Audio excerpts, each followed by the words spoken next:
परमेश्वर के सामने स्वयं को दीन करते हैं। क्या करते हैं हम? परमेश्वर के सामने अपने आप को दीन करते हैं।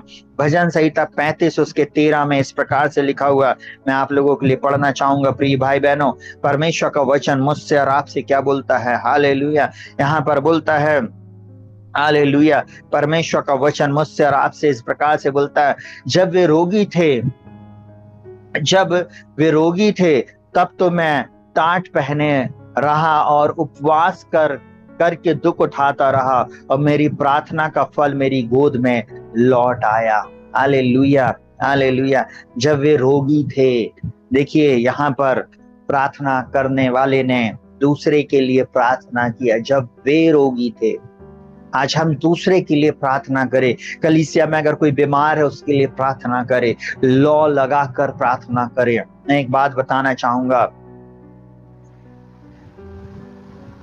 बहुत सारे जवान बेटे और बेटियों के लिए हमारी कलीसिया में प्रार्थना की जाती है, और मैं धन्यवाद देता हूँ परमेश्वर का कि परमेश्वर प्रार्थना को सुन रहा है। Hallelujah, hallelujah. और हमारी कलीसिया में एक ये कहना चाहिए, हमारे फ्लायर को सर्च करके, हमारे कहना चाहिए गूगल मैप को सर्च करके, एक भाई हमारी कलीसिया में आया था 2022 दिसंबर के समय में, और उस दिन मेरी पत्नी के द्वारा उसके लिए दर्शन देखा गया। उसकी पत्नी और उनके लिए दर्शन मेरी वाइफ ने देखा, और साथ ही साथ मेरी वाइफ ने भविष्यवाणी किया कि परमेश्वर आने वाले दिनों में आपको एक बेटे की आशीष देने जा रहा। बहुत ध्यान से सुनिएगा, एक बेटे की आशीष देने जा रहा है। और मैं परमेश्वर पिता का धन्यवाद करता हूं। उस दिन का जो मेरा टॉपिक भी था वो कहना चाहिए, वो कैसे मरियम ने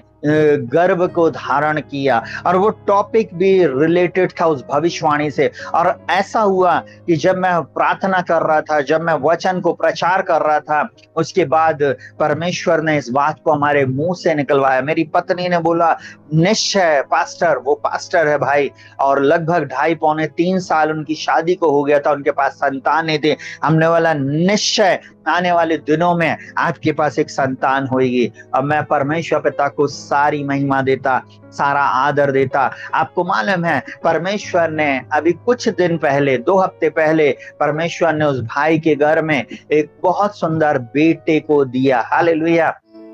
सबको जय मसीह की। मेरा नाम पास्टर आर्यन है और ये मेरी पत्नी। मेरा नाम नमिता है। और आज हम अपने जीवन की बहुत बड़ी गवाही आपके सामने शेयर करने वाले हैं, कैसे परमेश्वर ने हमारे जीवन में अद्भुत तरीके से काम किया है।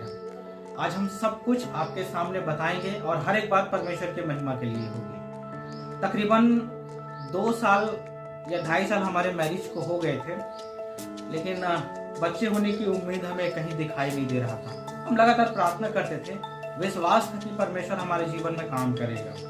हम प्रार्थना कर रहे थे, लेकिन एक दिन की बात है जब हम प्रार्थना करके रात में सोए और मैंने गूगल में सर्च किया और देखा कि अच्छा चर्च कौन सा है जहां हम जाकर आराधना कर सकें। और मेरे सामने एक नाम आया, जीसस फॉर लव एवरीवन।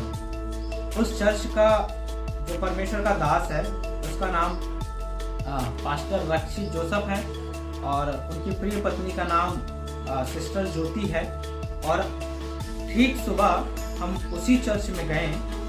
परमेश्वर की इच्छा थी, परमेश्वर की योजना थी कि हम उस चर्च में जाएं, और पहले ही दिन उन्होंने हमारे लिए भविष्यवाणी किया। परमेश्वर ने उनके मन में इस बात को डाला कि हमारे पास कोई संतान नहीं है, और परमेश्वर ने उनके जुबान को इस्तेमाल किया अपने महिमा के लिए। उन्होंने भविष्यवाणी किया और ये कहा कि कंसीव करने में आपको प्रॉब्लम हो रहा है, लेकिन उन्होंने कहा कि आज से हर एक प्रॉब्लम यीशु मसीह के नाम से दूर हो जाए। और वैसा ही हुआ। और वो पहला दिन था जब सिस्टर ने कहा कि आज से परमेश्वर आपको ब्लेस करने जा रहा है। हमने इस भविष्यवाणी को, इस प्रोफेटिक वर्ड को रिसीव किया, और परमेश्वर ने उसी दिन से लेके मेरे पत्नी को ब्लेस किया, और जो कंसीव करने में प्रॉब्लम हो रहा था वो सब प्रॉब्लम दूर हो गया। और आज 10 महीने बाद हमारे पास बहुत बड़ी आशीष है। हम उस आशीष को आपको दिखाना चाहते हैं जो परमेश्वर ने किया है। ये परमेश्वर ने हमें एक बेबी बॉय दिया है, और ये सच में बहुत सुंदर है जो परमेश्वर ने अपने दास और अपने दासी के द्वारा हमारे जीवन में किया है। हम विशेषकर परमेश्वर को धन्यवाद देते हैं इस ब्लेसिंग के लिए, परमेश्वर के इस आशीष के लिए और परमेश्वर के दास दासी के लिए जिन्होंने हमारे लिए प्रार्थना किया है।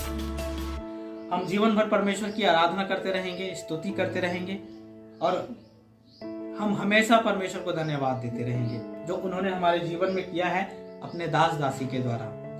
Thank you pastor ji, thank you sister, आपके प्रार्थना के लिए, सहयोग के लिए। परमेश्वर ने आपको इस्तेमाल किया। परमेश्वर आपको बहुत ऐसे आशीष दे। आमीन।